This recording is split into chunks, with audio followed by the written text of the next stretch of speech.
অধিকারী বললে সোনার বাংলা তৈরি করবে, কিন্তু আমাদের তো মৃত্যুর বাংলা তৈরি করে দিয়েছে। এখন আমরা কি করব? কোন রাস্তায় যাবো? গরু যদি না বিক্রি হয় আমাদের স্বামীরা সুইসাইড করবে বলছে, তাহলে আমাদের এর দায় কে নেবে? আমার বাচ্চা তো অনাথ হবে। মাত্র 15 দিন ক্ষমতায় এসে আজকে নতুন নতুন নিয়ম, নতুন নতুন কথা চালু করছে। এই নিয়ম তো নেই, মানুষের জীবনের গ্যারান্টি নেই, তাহলে গরুর 14 বছরের জীবনের গ্যারান্টি আমরা কিভাবে নেবো? শুধু তো গরুকে খাওয়ালে আর গরুকে দুধ বিক্রি করলে তো আমাদের সংসার চলবে না। কুরবানির কথা ছিল বলে গরু তুলতাম, গরু পুষতাম। এখন যদি এই নিয়ম চালু হয় তাহলে মোদি আমাদের খাটালে গরু তুলে দিক, তারপরে আমরা সেই গরুর কোনো লাইন নেই। এক্ষুনি যে তাহলে হচ্ছে গলায় দড়িতে মরলে ভালো হয়। সরকারকে বলবো এইভাবে না মেরে আমাদের হাতে বিষ তুলে দেখ, আমরা বিষ খাই। আমাদের তো গরু বিক্রি না করলে আমাদের চলবে না, আমরা কি করে খাবো? ব্যবসায়ী এইটা দুধ শেষ হবে গরু বিক্রি করবো। গরু নিয়ে তাহলে নবান্ন ছেড়ে দিয়ে আসবো না, বেঁধে দিয়ে আসবো। আমরা মারলাম, ভালো হয়েছে, কিন্তু এ কি সর্বনাশ হচ্ছে? ও 1 লাখ টাকা করে পাবে, আমরা কি পাবো? আমরা কি স্বামীকে খাওয়াবো?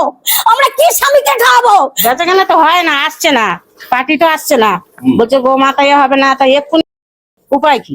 তাহলে আমাদের মরতে হবে। তাহলে গরুকে নবান্ন ছেড়ে দিয়েছি। আমরা তো এরির উপরে ভরসা করে আছি না, যে গরুর উপরে প্রত্যেক বছর একটা বেচা কেনা হয়, সবাই এরির উপরে ভরসা আছে। কিন্তু এই যে একবার বলছে হবে কুরবানি, একবার বলছে হবে না, একবার 14 বছর গরু 6 বছর বাঁচে না, 14 বছর আয়ুত্ব দিচ্ছে। এ কি ব্যাপার? কই মমতা দিয়ে এটা করিনি তো। ওরে মরে মেরে বিজেপি তুলে লাভ এইটি হয়েছে আমাদের, যে আমাদের মরণছানা কোনো লাইন নেই। ওর দেনাটা মিটিয়ে দেয়, কারণ ও নিজে বিষ কিনে এনে দেয়। গরু বিক্রি না হয় বিপদে পড়লেন হিন্দু ভাইরা, একেবারে কান্নায় ভেঙে পড়লেন তারা। আমি শুভেন্দু অধিকারী আছে, তারাও হিন্দু, তারা লোন নিয়ে তারা এই গরু তুলেছিল। এখন এই গরুগুলো বিক্রি করতে না পারায় তারা কিন্তু একবার কান্নায় যেমন ভেঙে পড়ছেন, পাশাপাশি নবান্নে গরু তুলে দেওয়ার কথা বলছে, নবান্নে গিয়ে গরু ছেড়ে দেওয়ার। মুসলিম বা তারাও হিন্দু, তারা তো মিশছে একসাথে, আমরা তো একসাথে আছি। তারা কোনোদিন দেনদারি করেনি কি কারু আমাদের গলা ধাক্কান দিইনি। ওদের কুরবানিটা ওদের করতে দাও, আমরা বাঁচি। আমি কি করবো এবার? আমি কি করবো? আমার এই 5 লাখ টাকা ব্যাংকে দেনা, আরো বাইরে থেকে 3 টাকা করে 4 টাকা করে সুদে নিয়েছি 5 লাখ টাকা, তাতে কি করে মেটাবো আমি? শুভেন্দু অধিকারী আছে, তুই গদিতে বসে আছিস, তুই কি করছিস? মানুষকে এরকম করে ওই হিন্দু ধর্মতে সবকিছু তো নষ্ট করে দিচ্ছিস। মারপিট হবে, শেষ হয়ে যাবে। আমার মতো লোক তো পুরো শেষ হয়ে যাবে। বড় লোককে পুরো পেটে লাথি মারছে, ও পুরো গদিতে বসে আছে আর গরিবদের পেটে লাথি মারছে।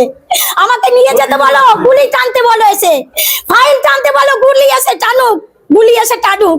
আমি বলছি আমাকে গুলি টানুক, গুলি টানলে আমি মরে যাব, আমি নিশ্চিন্ত হয়ে থাকবো, আমার বাড়ি কোনো মহিলা আসবে না। আমি মাদের কাছ থেকে বুঝে টাকা নিয়েছি, আমি দাও, আমার গরু বিক্রি হয়ে যাবে, তোমাদের শোধ দিয়ে দেবো। খুদি টাকা নেওয়া, আমরা কি করবো? টাকা দিয়ে টাকা দিতে হবে না? বৌদির গয়না বন্ধক দেওয়া আছে, তাহলে সেগুলো ছাড়াবো কি করে আমরা? কি করবেন এবারে গরুগুলো? আর গরু কেউ সেটা চিন্তা করছি, গরু যদি না বিক্রি হয়, যদি না করে, আমরা কি করবো? এখন কোথায় যাবো? সমস্যা ছিল না, কোনো সরকারের ছাড় ছিল না তো।